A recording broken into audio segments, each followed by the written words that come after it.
បាទអរុនសុស្ដីពុកម៉ែបងប្អូនបាទនេះពុកម៉ែបងប្អូនមកដល់ថ្មីជាច្រើនគ្រឿងទៀតហើយពុកម៉ែបងប្អូនបាទអ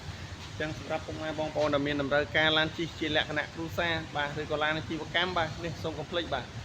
អាចមកមើលផ្ទាល់នៅក្នុងឃ្លាំងយើងខ្ញុំបាទពុកម៉ែបងប្អូនបាទមានទាំងពីប្រភេទ470ប្រភេទGrand Starrex បាទប្រភេទHyundai Livro បាទអានោះបាទ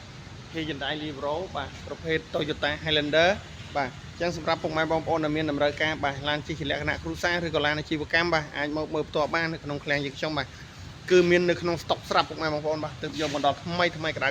បាទពុកម៉ែបងប្អូនបាទនេះប្រភេទឡានអាជីវកម្មពុកម៉ែបងប្អូនបាទអាចយកទៅដឹកបាទពុកម៉ែបងប្អូនអាចទៅយកដឹកបន្លែផ្លែឈើអីគឺបានមកកំ pl តែម្ដងពុកម៉ែបងប្អូនបាទនេះប្រភេទឡានអាជីវកម្មពុកម៉ែបងប្អូនបាទដូចគ្នាបាទប្រភេទឡានអាជីវកម្មនេះបាទជាប្រភេទឡាន Grand Starrex ពុកម៉ែបងប្អូនអញ្ចឹងពុកម៉ែបងប្អូនដែលមានតម្រូវការបាទជិះជាលក្ខណៈគ្រួសារឬក៏យកទៅប្រកបអាជីវកម្មផ្សេងបាទពុកម៉ែបងប្អូនបាទសូមកុំភ្លេចជាមួយនឹងប្រភេទរថយន្ត Grand Starrex បាទពុកម៉ែបងប្អូនខាងឃ្លាំងយើងខ្ញុំមានចាប់ពី08ដល់011ពុកម៉ែបងប្អូនបាទរីឯប្រភេទ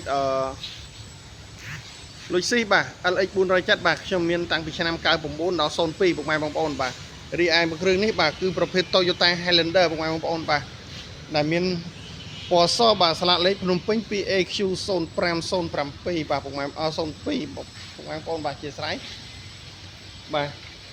ប្រភេទឡានលះបាទពុកម៉ែបងប្អូន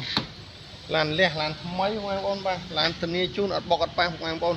សម្រាប់ពុកម៉ែបងប្អូនដែលមានតម្រូវការជិះជាលក្ខណៈគ្រួសារបាទសូមកុំភ្លេចជាមួយនឹងឃ្លាំងយើងខ្ញុំពុកម៉ែបងប្អូនបាទគឺមានថ្មីជាច្រើនគ្រឿងពុកម៉ែបងប្អូនទើបនឹងចូលស្តុកក្តៅហុយតែម្ដងបាទតម្លៃធានាជូនតម្លៃក្រោមទីផ្សារពុកម៉ែបងប្អូនបាទអញ្ចឹងសម្រាប់ពុកម៉ែបងប្អូនដែលមានតម្រូវការបាទសូមកុំភ្លេចបាទជាមួយនឹងប្រភេទ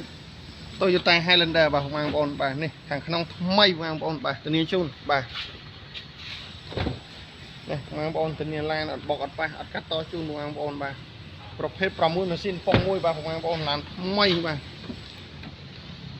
សម្រាប់ពុកម៉ែបងប្អូនដែលមានតម្រូវការបាទសូមកុំភ្លេចបាទអាចទំនាក់ទំនងមកលេខទូរស័ព្ទខ្ញុំផ្ទាល់បានបាទពុកម៉ែបងប្អូនបាទមិនថាពុកម៉ែបងប្អូនទិញជាលុយសុទ្ធឬបងរំលោះទេបាទគឺបានមកកំ pl ដូចគ្នាពុកម៉ែបងប្អូនបាទលក្ខខណ្ឌងាយបាទសិក្សាតែ2ទៅ3ថ្ងៃបាទមិនត្រូវការប្រាក់ចូលរួមពុកម៉ែបងប្អូននេះក្លុកលេខម៉ាស៊ីនពុកម៉ែបងប្អូនថ្មីតែម្ដងបាទ01ពង1ប្រភេទឡានកលីពុកម៉ែបងប្អូនបាទឡានខ្ចីបាទអញ្ចឹងពុកម៉ែបងប្អូនដែលមានចំណាប់អារម្មណ៍បាទអាចទំនាក់ទំនងលេខខ្ញុំបន្តបានបាទពុកម៉ែបងប្អូនបាទសូមអរគុណ